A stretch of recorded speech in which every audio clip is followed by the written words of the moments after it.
Remember when I told you no matter where I go, I'll never leave your side. You will never be alone.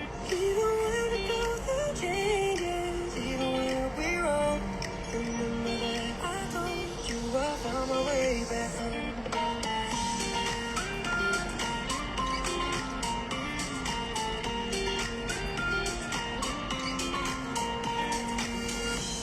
I could never let you go. Couldn't run away if I tried. 'Cause even when I'm all alone, you got a hold on my hand. And I'll always let you know that I'm always gonna hold on. And I told you right from the start, you just say the word and I go. No, it doesn't matter how far, 'cause your love is all that I know. Baby, you just stay where you are. Halo, selamat siang semuanya. Oke, hari ini kita akan melakukan live untuk yang pertama kali di Instagram untuk semua teman-teman, adik, mahasiswa, ibu, atau siapapun yang sudah bergabung. Selamat datang di sharing session yang serial yang pertama di Instagram Universitas HKBP Nomensen Medan. Nah, udah ada yang 15 orang nih yang live ini. Selamat datang. Halo semuanya. Bahkan ada dokter-dokternya nih yang sudah live. Ada Tio, ada Fani, ada Loli dan semuanya. Oke, sebelum kita akan memulai Instagram hari ini, temanya itu tanya-tanya yuk. Apa sih sebenarnya yang dipelajari oleh kedokteran? Tapi sebelum kita nanti akan bertanya oleh narasumber kita, Dr. Novita Hasimanjuntak, saya mau ngasih informasi berikut ini ya.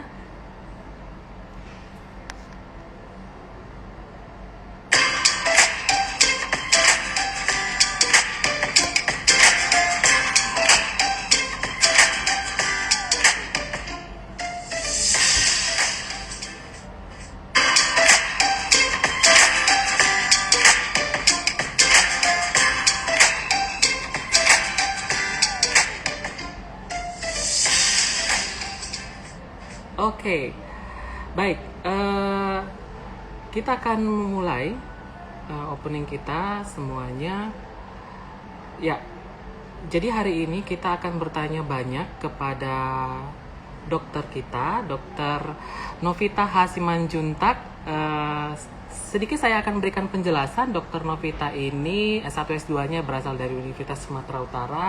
Dan sekarang apa spesialisasinya, apa yang akan dipelajarinya saat kita nanti akan memasuki dunia kedokteran, atau ada yang bingung nih gitu ya. Saya akan undang dulu Dokter Novita. Ya. Oke. Baik, Dokter Novita, silahkan. Kita akan undang Dokter di sini. Halo semuanya, Pak Korman. Ya. Nah, halo dokter. Halo, selamat pagi. Kedengaran nggak ya suara saya? Dengar. Dengar ya. Oke, dokter, gini nih sebelum kita mulai nih sharing sessionnya, saya mau ngingatin teman-teman atau adik-adik yang memang gabung di Universitas HKBP Nomensen Live, itu nanti kalau mereka akan mau bertanya, klik yang ini nih. Ada link, ada gambar icon yang seperti ini. Itu ada di bawah Instagram kalian. Jadi biar nanti bertanyanya jangan di komen ya. Saya akan memberikan pertanyaannya itu kepada dokter nanti melalui icon ini. Oke, dokter langsung aja nih. Sekarang new normal nih dokter. Piye iki? Harus ini, harus itu. Dari dokter sendiri deh. Wong nih, angka dari pandemi di Indonesia itu kan makin meningkat tuh. Dari pendapat dokter sendiri, bagaimana cara handlingnya gitu loh. Paling tidak pencegahan dari kita gitu. Oh, kalau ini kan sudah mau new normal tuh katanya ya. Ya, Nah, walaupun sebenarnya kalau untuk new normal sendiri seharusnya di area yang kalau kita lihat di BNPB itu yang hijau-hijau itu. Kalau kita kan di Medan ini ya nggak dulu lah gitu ya kan karena masih merah semua. Cuman di luar itu dari kitanya sendiri ya lakukan saja 5 hal ini. Oh, ya. Yang pertama, ya 5 aja, oke. ya Apa kan? itu dokter? Yang pertama, kita pakai masker. Oke. Nih, masker. Terus yang kedua, jaga jarak, Mhm. ya. Minimal 2 meter setiap orang. Gimana sih caranya tahu 2 meter? Ya ini, tangan kita, panjang tangan kita aja, kita ukur 2 kali tangan panjang kita. Itu Oke. cukup. Iya, ya. Kemudian cuci tangan, ya. Cuci tangan yang pakai 6 langkah, ya kan? Cuci tangan 6 langkah, ya. Ini satu, ya. Kemudian dua, oke. Tiga, iya. Oke. Empat, lima. Nah, ya. Kalau nggak ada air mengalir atau dan sabun, kita pakai ini Hmm. yang berbahan alkohol. Nah, itu tadi sudah berapa? Tiga ya? Dua, tiga. Satu, pakai masker, jaga jarak, cuci tangan. Yang keempat, kita harus olahraga yang cukup, istirahat yang cukup, ya kan? Oke. Kemudian, dia tuh nggak boleh stres, ya kan Pak Paskah? Iya, benar Tuh, dokter. harus banyak-banyak senyum. Senyum tetap sih. Terus yang terakhir, ya, yang kelima, makan makanan yang bergizi. Tuh. Mhm. Jadi ada 5 yang saya catat di sini, dokter. Pakai masker, baru jarak 2 meter. Kemudian ada Iya. cuci tangan. Lalu kita Mhm. olahraganya cukup. Terus makanannya itu harus yang bergizi untuk mempertahankan daya tubuh ya. Oke. Yes, betul. Ada yang menarik nih dokter, masker. Nah, pemerintah bilang masker kain sih cukup gitu. Kalau dari pemahaman dokter sendiri, ya kita yang awam ini bisa paham gitu. Mohon penjelasannya dokter. Kalau yang masker, masker kain itu setidaknya 3 layer tetap, ya. Hmm? Nah, kan karena masker sekarang tuh ada yang kain ya kan, yang untuk katanya untuk masyarakat, tapi sebaiknya dia 3 lapis. Jadi Hmm. lapisan pertama, ini lapisan kedua, terus yang bisa diisi tisu di dalam. Hmm. Ya bukanya dari sini atau bukanya dari sini terserah. Yang penting 3 layer. Oh, 3 layer itu wajib lah ya, seperti itu ya. Iya, Oh, gitu. Jadi kalau pemakaian yang kain itu sendiri memang ada batas kewajaran berapa kali bisa dicuci ulang gitu-gitu nggak sih dokter? Meskipun dia ada ada. tetap. Hah? Kalau dia masker itu tetap sama sih, mau masker yang bedah itu juga hanya 4 jam satu Hmm. hari. Ya, setelah itu harus diganti. Kalau kita masker kain kan karena ini dia bisa dicuci ulang, ya, ya tetap juga 4 jam.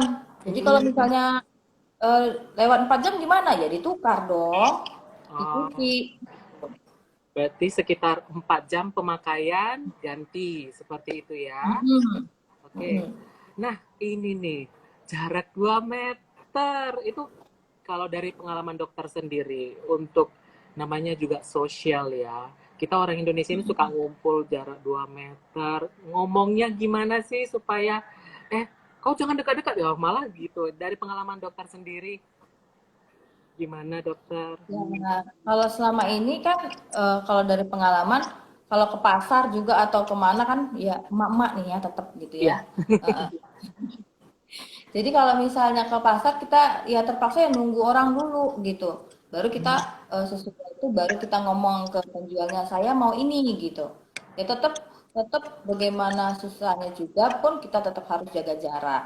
Ya karena supaya kita tidak tertular juga kalaupun kan ada yang namanya OTG nih sekarang ya. Hmm. Eh, kita OTG atau enggak, kita juga mencegah orang lain tertular oleh kita gitu.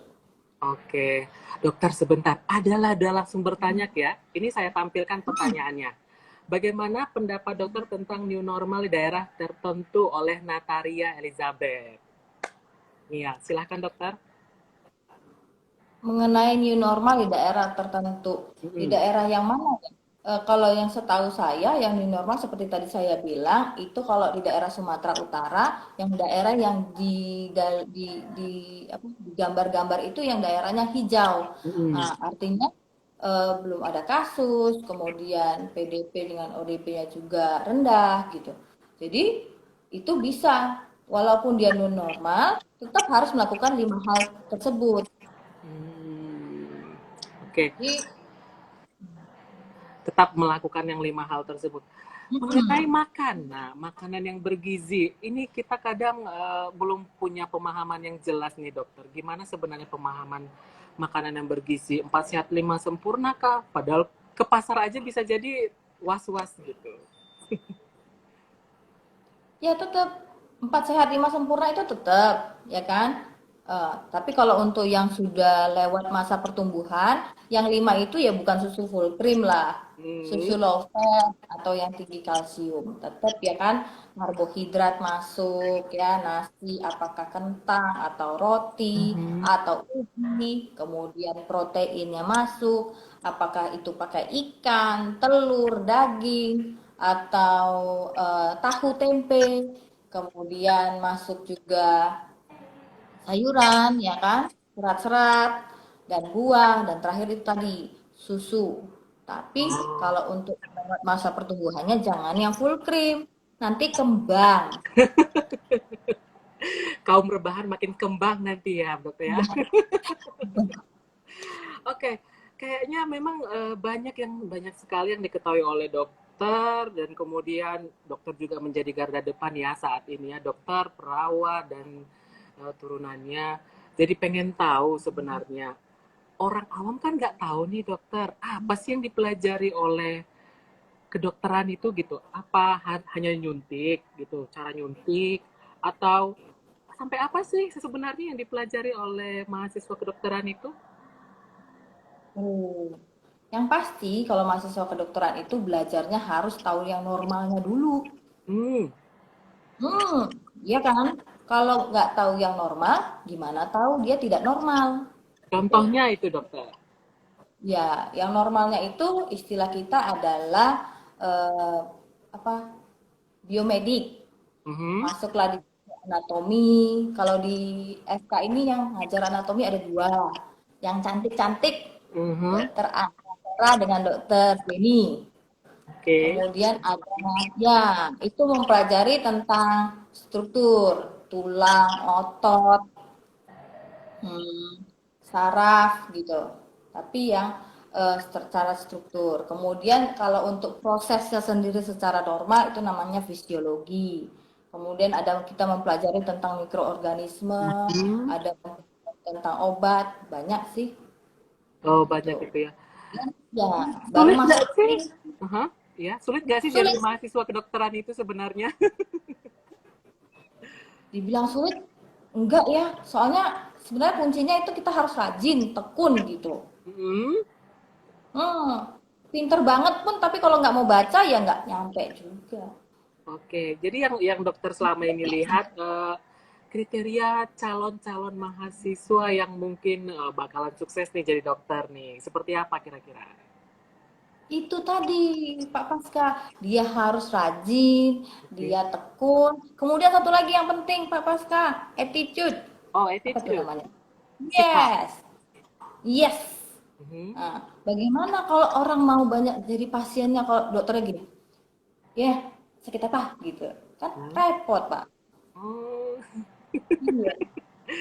karena yang dihadapi manusia juga ya dokter ya, nggak benda mati Iya. ya. Oke. Iya. Eh, bisa stres nggak sih jadi mahasiswa dokter? Ya itu tadi, kalau dia sudah memang sudah tekun, dia rajin, dia Mhm. menikmati, enggak, ya, Nggak ya? buktinya makin banyak jadi dokter ya kan? Iya ya. Itu sebenarnya bisa juga ya. Emang kalau di Fakultas Kedokteran itu sendiri dok, ada semacam unit-unit untuk kalau misalnya mahasiswa mengalami apa gitu beban di akademik bisa curhat nggak sih sama dosennya atau gimana gitu? Bisa. Mhm. Soalnya kan gini, di FK sendiri kita dibagi, mahasiswa ada dosen pembimbing akademiknya. Jadi di situ dia Hmm. bisa kasih tahu misalnya ada masalah apa dengan perkuliahannya atau apa yang mengganggu sehingga dia terganggu perkuliahan itu bisa ke dosen PA-nya. Oke, ini ada pertanyaan nih. Mungkin sedikit pertanyaan tentang ya saya munculkan dulu satu dokter. ini kayaknya memang bahasan dokter nih, herd immunity. Apa itu, dok? Oh, herd immunity ya. Herd Oke. immunity itu maksudnya apabila imunitas itu berasal yang sudah dari kelompok, Hmm, ya kan? Nah, contohnya gini. Jadi contohnya vaksin nih, vaksin apa ya? Polio, oke. ya contohnya. Ah, polio itu tidak ada lagi ketika sudah semua orang atau sebagian besar orang yang bisa divaksin itu divaksin, sehingga Hmm. tidak terjadi penularan. Artinya sebagian besar orang itu sudah kebal, itu herd immunity, Oh, ya kan? benar. Yuk, kalau balik lagi pertanyaannya, terus kalau vaksin COVID-19 belum ada gimana, Dok? Ah, itu Berarti gimana itu? berarti harus dikenakan dulu banyak orang. Sebagian besar orang harus kena dulu, kemudian kebal. Hmm, Artinya itu gitu. dia. Artinya Berarti, dia imunitas sudah sebagian besar orang gitu. oke. Berarti memang memang kita dalam kondisi sekarang itu memang harus bersabar. Dunia medis juga lagi mencari ya, memang ya, dokter ya. Yes, betul. Oke. Eh, saya pengen tahu nih, ini ada pertanyaan mungkin agak sedikit ini ya dok. Namanya juga tanya-tanya nggak apa-apa ya dok ya. Nah, pendapat Sip. obat generik dan paten. Oke, apa perbedaan obat generik Oh. dan paten? Terus efek kedepannya bila dikonsumsi panjang obat kedua, gitu. Dari Oh, itu bedanya obat generik sama obat paten. Obat generik itu langsung isinya hmm, sama, sebenarnya isinya sama gitu. Obat paten sama obat generik isinya itu sama. Tapi yang satu disubsidi generik, yang satu memang keluaran dari apa farmasi masing-masing. Ya. oh, Jadi berarti, kalau obat paten itu ya banyaklah biaya-biaya di belakangnya, biaya ini, biaya itu. Kalau generik memang listriknya ya. sudah disubsidi.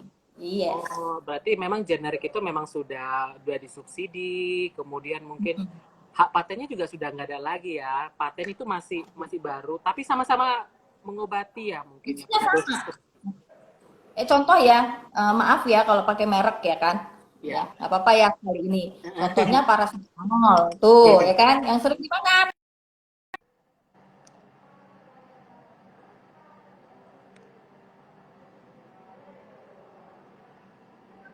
Ya dok. Oke.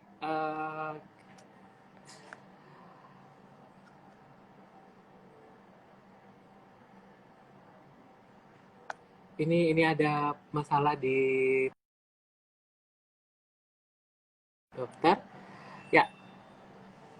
Oke. Kita akan menunggu kembali dokter untuk bergabung. Ya.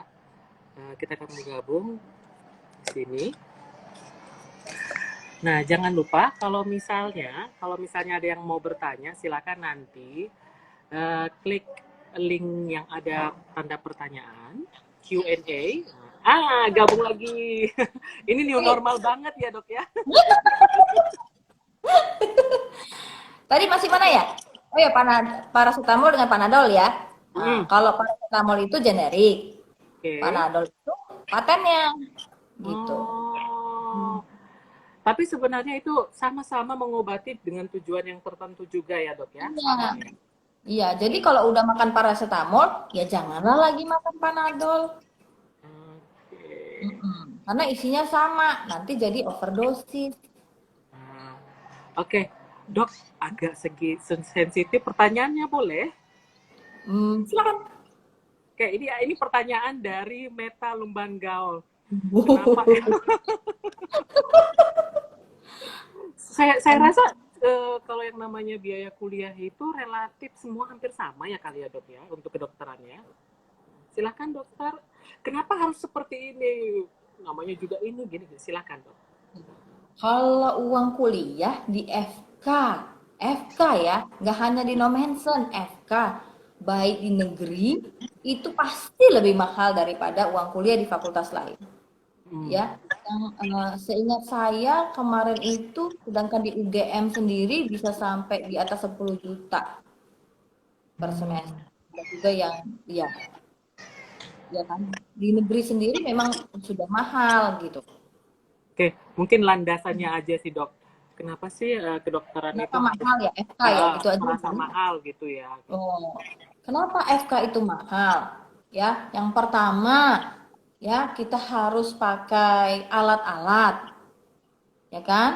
Eh, kayak manekin, manekin itu kayak boneka manusia gitu. Nggak Oke. hanya boneka manusia yang nggak ngapa-ngapain, harus bisa ada tombol-tombolnya, harus ada kayak eh, kalau misalnya kita melakukan sesuatu itu ada yang hidup. Kalau hijau dia, oh berarti benar. Oh, Kalau merah belum. Yang model-model seperti itu dan itu biayanya nggak murah gitu. oh, gitu Ya, ya. yang anak-anak harus pakai, kita harus sediakan jarum suntik, kapas.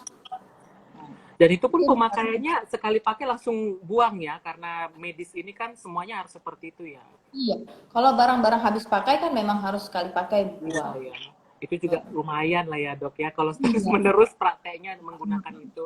Oke, iya. karena tadi ada yang sudah menyinggung tentang nomensen, emang ada apa sih dengan Fakultas Kedokteran Nomensen? Boleh dijelaskan dokter, kayak ya kelebihannya di kedokteran nomensen itu seperti apa gitu? Kelebihan di kedokteran nomensen banyak ya. Yang pertama ya, kalau untuk dosennya sendiri kita tuh masih banyak yang fresh, yang muda-muda, sehingga kalau misalnya nih kayak tadi pertanyaan Pak Paska, bisa nggak mahasiswanya itu misal ada masalah ke dosennya bisa ya. Kemudian ya lebih gampang untuk didekati gitu. Itu untuk segi dari dosennya. Kemudian juga lulusan dosennya dari lulusan-lulusan universitas negeri yang Hmm. Wah, kayaknya ada masalah lagi nih sebagai teknis. sendiri, kita kan memang Hmm. sudah mengikuti dari eh, pemerintah punya kurikulumnya juga, ya. Ya, jadi kita selalu update juga ke sana supaya tetap bisa mengikuti.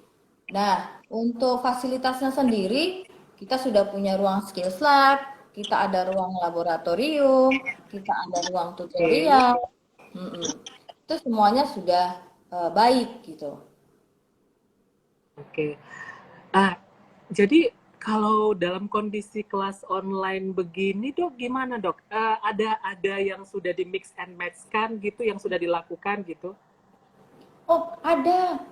Ya, kasihan juga kan kalau misalnya mahasiswa kedokteran no mention jadi nggak ngapa-ngapain selama COVID ini kan panjang tuh. Jadi di FK sendiri kita sudah pakai pembelajaran sistem online, ya kan? Kita kuliah ada pakai Zoom, ya itu bisa dilihat tuh. Itu ada kuliah, ada seminar hasil dan ada praktikum juga yang pakai seminar yang pakai sistem online. Yang Oke, khusus jadi yang bisa diputar-putar gitu tuh loh. oh, jadi sebenarnya nggak terbatasi oleh ruang dan waktu sebenarnya yang bisa dilakukan Iya. pada masa pandemi ini ya. Oke, ada lagi dok yang ingin mau diberikan? Misalnya nih, saya dengar kayaknya lulusan Fakultas Kedokteran Nomensen itu ujian negaranya berapa persen lulus gitu ya? Oh iya, kita rata-rata di atas 80% kelulusan untuk Hmm. UKM sendiri. Oh, jadi kebanyakan sudah magang atau magang di mana sih dok? Atau koas di mana sih dok? Ini Fakultas Kedokteran mahasiswanya? Kalau untuk rumah sakit pendidikan utama kita, Murni Teguh. Oke. Cuman tidak hanya di Murni Teguh, kita juga punya jejaring ke Sidikalang, ke Mhm. PP, ada beberapa rumah sakit lagi. Kemudian khusus untuk kesehatan masyarakat, saya dari kesehatan masyarakat ya. Ya. Kita di dua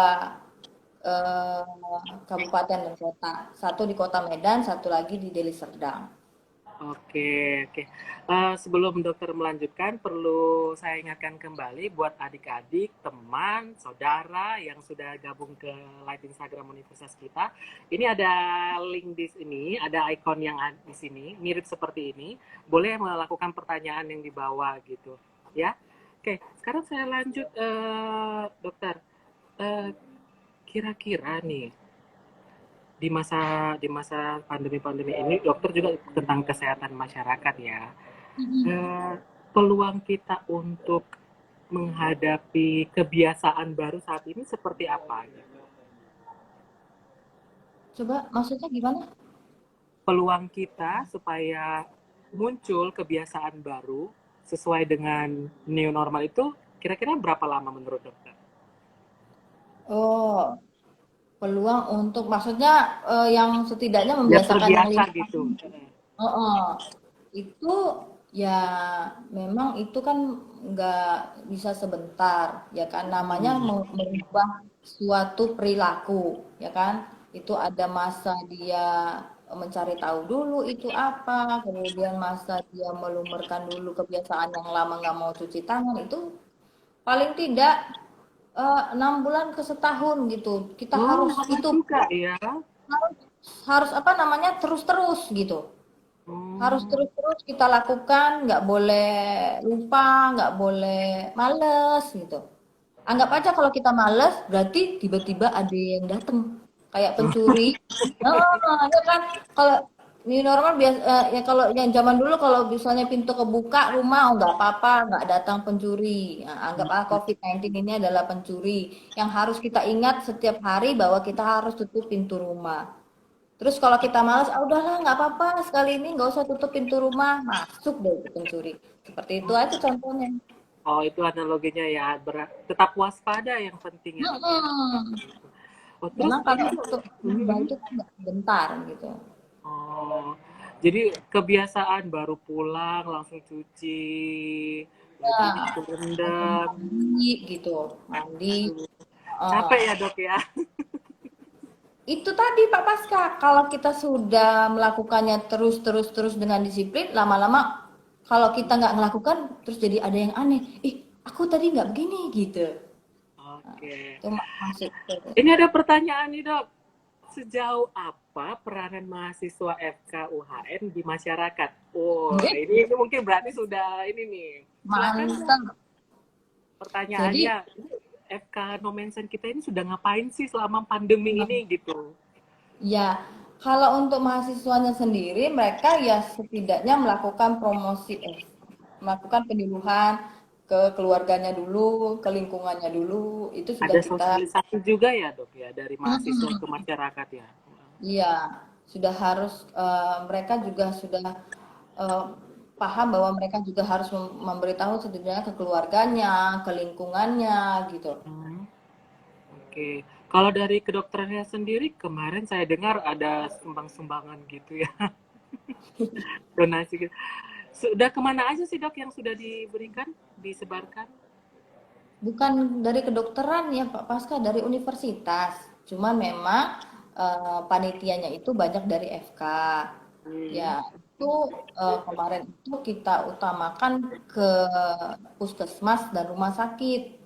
Jadi kita dari universitas ada memberikan donasi, tapi bukan berupa uang, langsung berupa barang, ya Oh, APD dan untuk asupan gizi seperti susu gitu. oh, gitu. Berarti sudah banyak juga ya pengabdiannya. Meskipun mengatasnamakan universitas, petugasnya adalah fakultas kedokteran seperti itu. Oke, eh, kalau di masa sekarang ini, Dok, saya pernah nih lihat video dari Fakultas Kedokteran nih yang bersama dengan mahasiswa, bersama alumni gitu. Kok bisa sih terjalin mahasiswa, dosen, alumni gitu? Apa sih yang dilakukan oleh para tenaga pengajarnya dalam hal ini para dosennya gitu di kedokteran kita? Oh, makanya kita bisa kolaborasi gitu ya. Iya. Nah, itu kan seperti tadi di depan kita itu kan menjalin apa hubungan yang baik dengan mahasiswa. Jadi mahasiswanya itu tidak menganggap dosennya itu killer gitu. Jadi mereka itu bisa apa namanya bisa lebih dekat ke dosennya. Jadi kalau misalnya mereka ada masalah, mereka bisa datang ke kita juga bisa, yuk dek sama-sama kita bikin ini untuk FK gitu. Jadi bisa Oh, bersama gitu. berarti suasana akademiknya juga sendiri sudah memang sudah lebih update, sudah lebih ramah. Bisa ini ya, nggak ada dosen killer gitu. Ya, seperti ya kayak gitu Pak Pasca. Kalau untuk Oh, Kanomenser. oke. Eh, Mungkin ada dokter, kali viewernya FK ya? iya, ada viewer FK. Tadi ada naik, ada sampai 29 tadi ada. Gitu.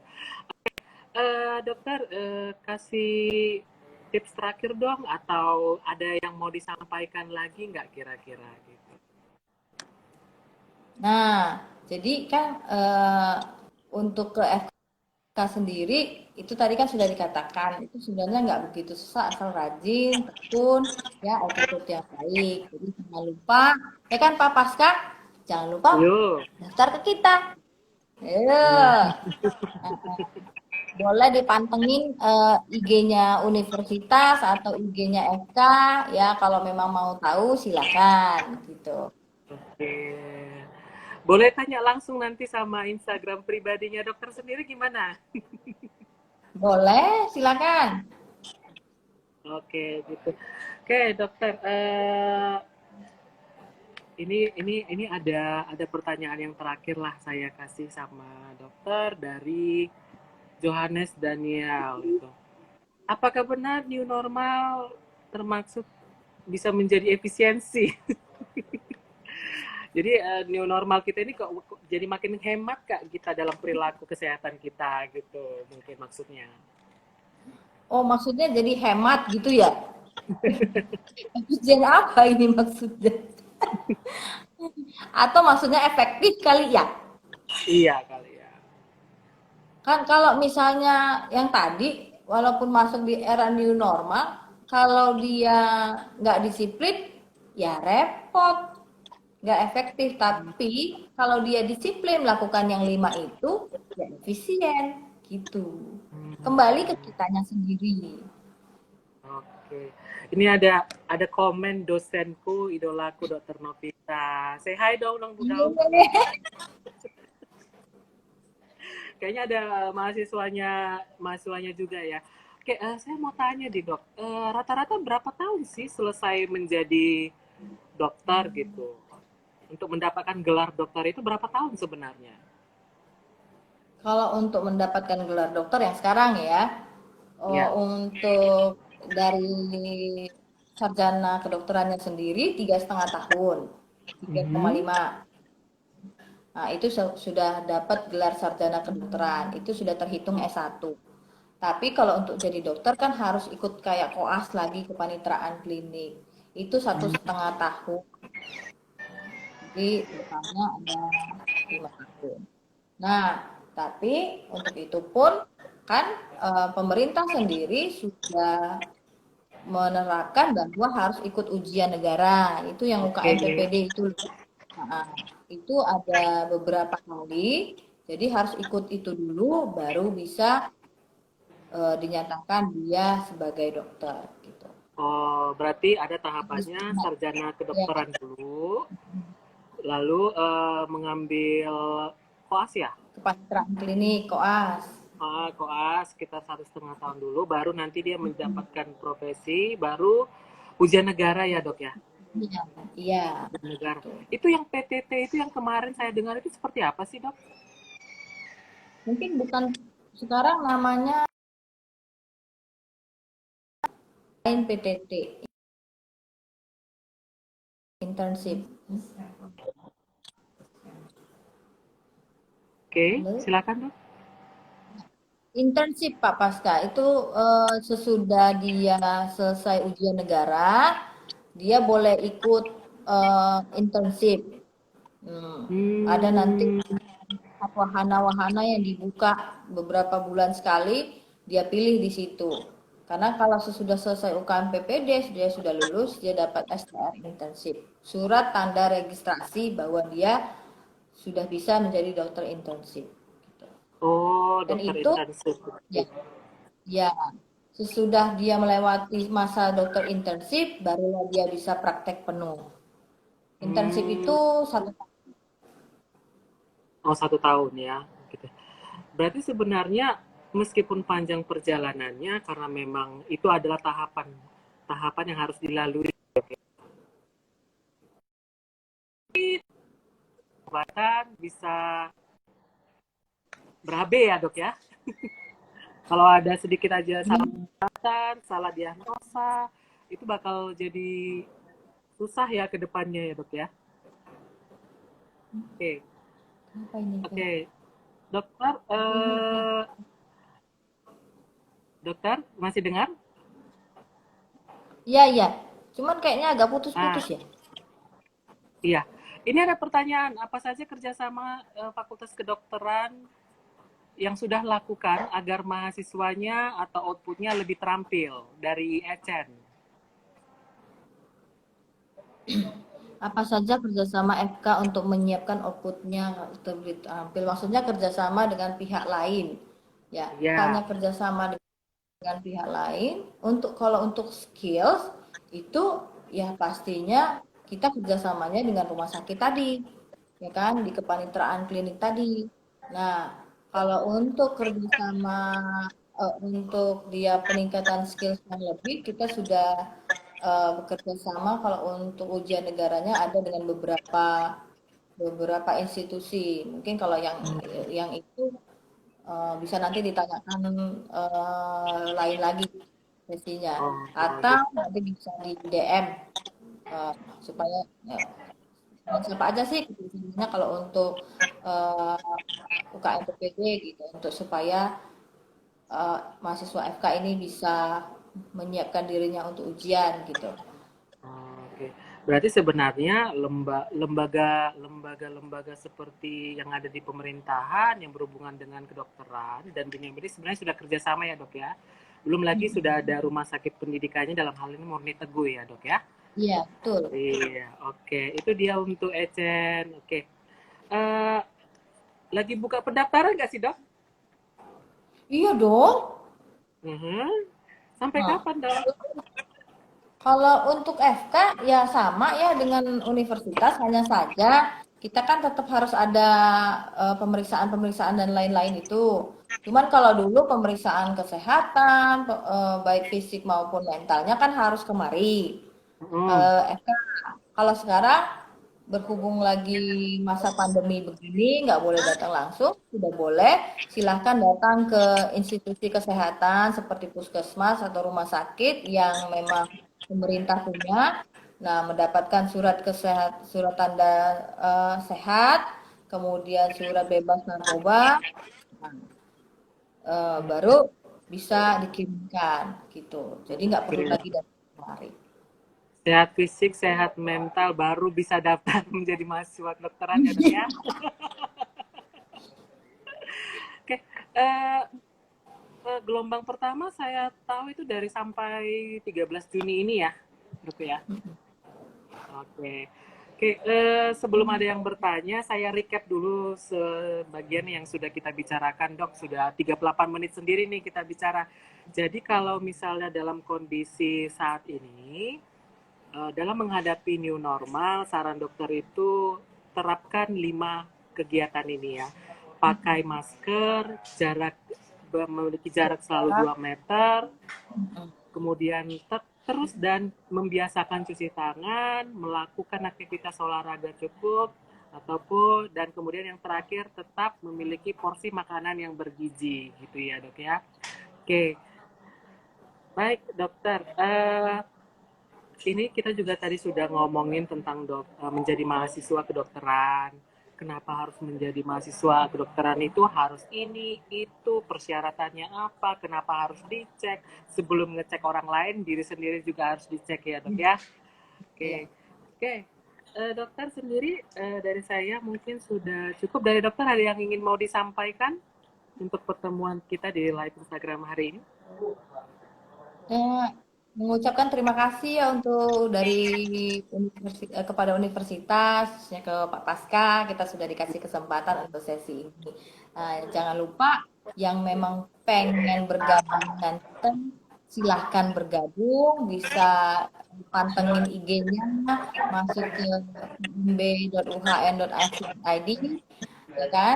Kemudian juga jangan ragu-ragu kalau apapun yang mau ditanya, silakan ditanya. Kita nanti akan kasih tahu ke miminnya dari IG, mungkin dijawab ya gitu. Kalau memang ada keraguan atau ada apa gitu. Oke deh, dokter. Berarti sebenarnya bisa langsung direct message Instagramnya Fakultas Kedokteran ya, dok ya? Iya. Oke, baik dokter. Terima kasih banyak untuk hari ini, dokter. Cukup informatif. Waktu kita saya sudahi dulu. Terima kasih banyak untuk semuanya. Jadi saya Pasca Simbolon dan Dr. Novita Hasmanjuntakma.Mars mengundurkan diri. Terima kasih banyak untuk adik-adik, teman, sanak saudara yang sudah bergabung kali ini di live Instagram. Oke, terima kasih dokter. Bye. Oke,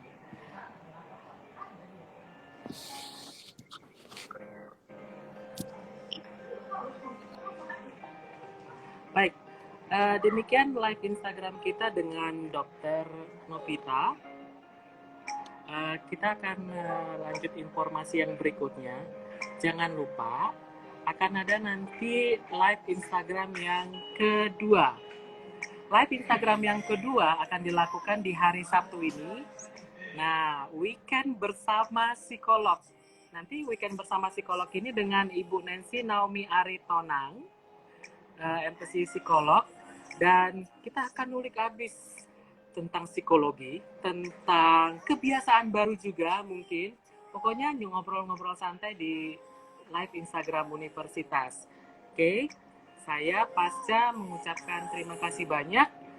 Nah, sebelum saya undur diri, ini ada informasi berikutnya, yaitu kita di Fakultas di Universitas HKBP Nomensen melakukan penerimaan mahasiswa baru tahun 2020-2021 sampai gelombang pertama itu 13 Juni. Nah, sampai 13 Juni ini, untuk adik-adik yang memilih jurusan non-kedokteran, itu kalian memiliki privilege atau keistimewaan bebas biaya daftar dan juga bebas biaya seleksi.